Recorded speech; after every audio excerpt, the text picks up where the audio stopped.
હું સોનલ ઠક્કર. મારા ઘરવાળાનું નામ અશોક ઠક્કર. એને મારી જોડે લીગલી છૂટાછેડા નથી લીધા. ઇનલીગલી છૂટાછેડા લીધેલા છે કોર્ટની બહાર.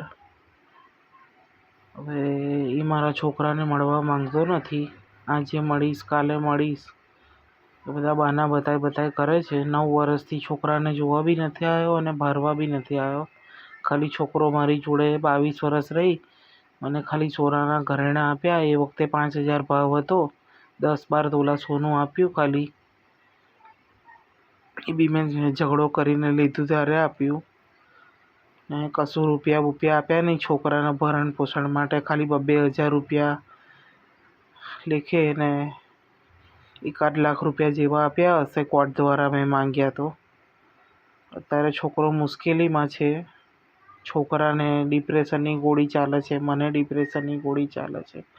મારા ફાધરમાં એક્સપાયર થઈ ગયા છે 4 તારીખે. આજે 3જો મહિનો ચાલુ થઈ ગયો છે. મને અહીંયા મારા ઘરમાંથી બી બધાની હેરાનગતિ છે.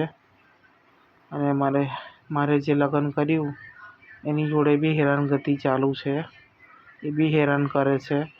તો મારે અહીંયા આગળ આ બધા હેરાન કરે તો અહીંયા આગળ એ હેરાન કરે તો મારે જવાનું કંઈ છોકરાને લઈને.